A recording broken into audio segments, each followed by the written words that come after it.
picture you as somebody that would want her family annihilated. After Erin Caffey's parents told her she couldn't see her boyfriend anymore, she sought revenge by having her family brutally murdered in their sleep. On March 1, 2008, two men broke into the Caffey home in Alba, Texas, and set out on a horrific killing spree that left two young children and their mother dead.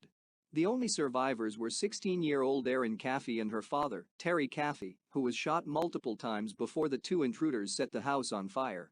The murders shocked the nation, especially when the police revealed that Erin Caffey herself was the mastermind behind the entire massacre. Welcome to True Crime Case, welcome or welcome back. Join the family and let's interact. Now, let's get into it. The tragic fate of the Caffey family was set in motion 5 months before they were killed, when Erin Caffey began dating 18-year-old Charlie Wilkinson. The pair met while Caffey was working part-time as a waitress at a Sonic fast food restaurant, and the relationship got serious pretty quickly. Wilkinson even gave her a promise ring that had belonged to his grandmother and was open about his desire to marry her.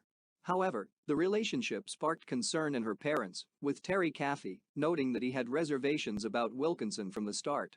"There were just things about him that didn't sit right with me," he later said. His gut was right.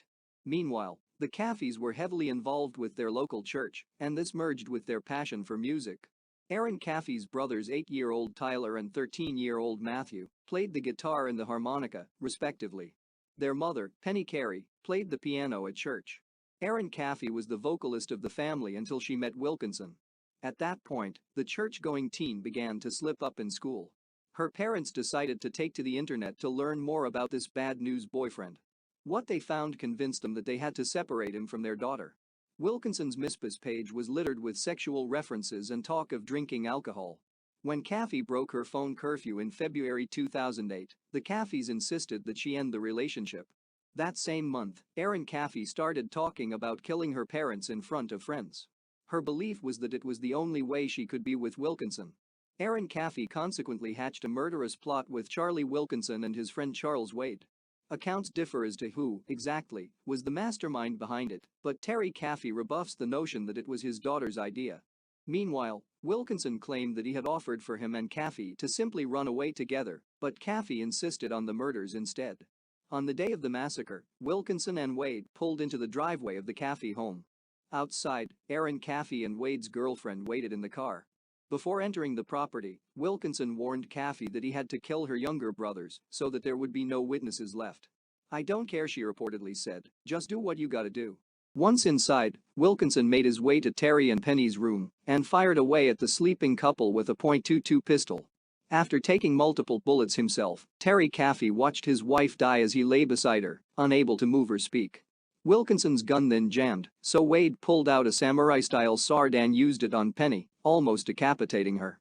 The pair then headed upstairs to where Tyler and Matthew were hiding. Terry heard his son Matthew cry out, "No, Charlie. No. Why are you doing this?" The helpless father drifted out of consciousness as Tyler was shot in the face, and Matthew was brutally killed when the pair took turns using the sword on him. Wilkinson and Wade then looted the house for valuables, as Wilkinson had promised Wade $2,000 for his help. Finally, they poured lighter fluid on the furniture and lit the house on fire. Terry Caffey miraculously gained consciousness as the fire engulfed the house and crawled out of a window. It took him an hour to crawl to his nearest neighbor's house, where the authorities were called. "This is Tommy Gaston. I've got a man that's been shot out here at my house." And is he breathing? Yes. When did this happen? I don't know, just a little bit ago, and we've also got a house on fire out here. I need to know where he was shot I at. don't know. He's right there and you don't know where he was shot? Yes. Where's he bleeding He's from? bloody all over. I've got to hang up and help him. When the police asked the neighbor where Terry was bleeding from, he replied, "Where isn't he bleeding from?" Terry was rushed into emergency surgery, after which he was stable enough to talk. He told sheriff's deputies that it was Charlie Wilkinson. Authorities immediately tracked down Wilkinson and brought him in for questioning. Then, they discovered Erin Caffey in the trailer where he was living, and she appeared to be in a state of shock. She told the police she had been kidnapped. Less than 24 hours after authorities responded to the murders in the Caffey home, all 4 suspects were in police custody, and they were all talking. It didn't take long for Erin Caffey's kidnapping story to fall apart. Wilkinson and Wade both told police the same story. The murders were all her idea. But Caffey insisted to her grandparents that she had nothing to do with the murder of her family. Wilkinson testified that he had insisted they run away together. In the end, Caffey, Wilkinson, Wade, and Wade's girlfriend were all charged with 3 counts of capital murder. Wilkinson and Wade were given life sentences without the possibility of parole. Caffey was also sentenced to life, though she will be eligible to apply for parole after 40 years. Prosecutors initially sought the death penalty against Wilkinson and Wade, but Terry Caffey stepped in and requested otherwise.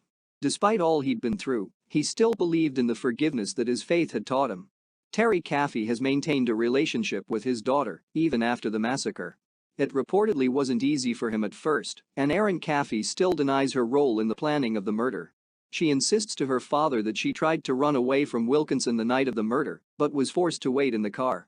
Her father believes her.